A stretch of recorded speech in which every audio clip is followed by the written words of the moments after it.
Cauliflower சில்லியில் கூட வந்து preservative சேர்க்கலை, காஷ்மீரி மிளகாத்தூள் மட்டும்தான் சேர்த்துருக்கோன்னு சொல்கிறாங்க. அதேமாதிரி பன்னீர் பட்டர் மசாலா கூட அந்த கறி மசாலா வாசம் தான் வருது, தவிர கலரே போடலைங்க. பார்க்குறதுக்கே நல்லா இருக்குது, சாப்பிட்றதுக்கும் ரொம்ப நல்லா இருந்துச்சு. இப்போ இங்கே என்னென்ன ஃபுட்டெல்லாம் இருக்குது அப்படிங்கிறதையும் நம்ம ஆல் ஓவர் பார்த்துக்கலாங்க. சுருளி ஃபெலாசியோ எம்டி இவங்க தாங்க. இவங்க இப்போ அன்னபூர்ணி கேட்ரிங் அப்படின்னு சொல்லிட்டு சமீப காலமாக ரன் பண்ணிட்டு வராங்க. இவங்களோட அரேஞ்ச்மெண்ட்ஸ் தான் இன்றைக்கி ஃபுல் அண்ட் ஃபுல் எல்லா மெனுமேங்க. சாரோட சுருளி ஃபெலாசியோ ஆஃபீஸ் வந்துங்க கரூரில் ஓல்டு பஸ் ஸ்டாண்ட் பக்கத்தில் பொன் அமுதா ஹோட்டல்னு முதல்ல இருந்துச்சுங்க. கேஜி ஹாஸ்பிட்டலுக்கு ஆப்போசிட் லைனில் இருக்குங்க. சாருக்கு வந்து இந்த ஃபீல்டில் வந்து 33 வருஷம் எக்ஸ்பீரியன்ஸ் இருக்குங்க. அதனால் ஃபுட்டெல்லாம் வந்து ரொம்ப நல்லா தரமாக பண்ணி கொடுத்துட்ருக்காங்க. 500 பேர்லேருந்து 5000 பேர் வரைக்குமே பண்ணுவாங்க. ஆல் ஓவர் தமிழ்நாடு நீங்கள் எங்கேருந்து சாரை காண்டாக்ட் பண்ணாலும் உங்களுக்கு பண்ணி கொடுப்பாங்க. ஃபங்க்ஷனில் என்னென்ன மெனு பார்த்துடலாங்க.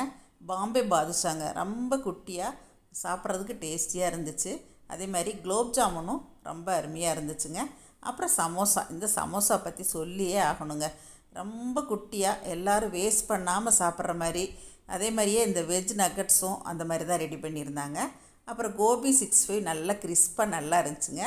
அப்புறம் வந்து ஏஜ்டு பர்சனுக்கெலாம் தகுந்த மாதிரி ஃபுல்கா ரொட்டி, கிரேவி, அதுக்கு தகுந்த மாதிரி மிக்சட் வெஜிடபிள் கிரேவி, பன்னீர் கிரேவி, இது எல்லாமே இருந்துச்சுங்க. இதில் எல்லாம் என்ன ஒரு ஸ்பெஷல் அப்படின்னா எந்த ப்ரிசர்வேட்டிவோ கலரோ சேர்க்காம ரொம்ப அருமையாக இருந்துச்சுங்க. அப்புறம் இந்த பிரியாணி, ஆம்பூர் பிரியாணி டேஸ்ட்டாக இருந்துச்சுங்க. நல்லா அந்த பிரியாணியோட ஒரிஜினல் கலரோட அதுக்கு ஒரு ஆனியன் ரைத்தா குருமாவோட டேஸ்ட்டாக இருந்துச்சு.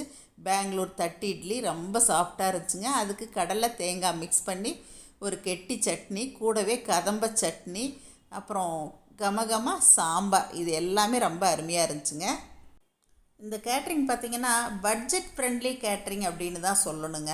அவங்கவுங்க ரேஞ்சுக்கு தகுந்த மாதிரி ரெடி பண்ணி கொடுக்குறாங்க. இவ்வளோக்குள்ளே எங்களுக்கு வேணும் அப்படின்னு சொன்னால் அதுக்கு தகுந்த மாதிரி ஸ்டால்லேருந்து மெனுலேருந்து எல்லாமே வந்து கஸ்டமர் சாய்ஸ்க்கு விட்டுறாங்க.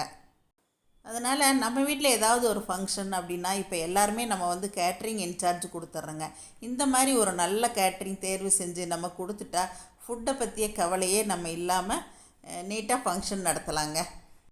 அவங்க ரெடி பண்ணி இந்த தயிர் சேமியா, தக்காளி ரசம் எல்லாமே அருமையாக இருந்துச்சுங்க. ஐஸ்கிரீம் ரொம்ப வித்தியாசமாக இருந்துச்சு. உங்கள் வீட்டில் நடக்கிற ஃபங்க்ஷனுக்கு அன்னபூர்ணி கேட்ரிங் காண்டாக்ட் பண்ணணுன்னு நினச்சிங்கன்னா இப்போ ஸ்க்ரீனில் இருக்க நம்பரில் அவங்கள காண்டாக்ட் பண்ணிக்கலாங்க. தேங்க்யூ.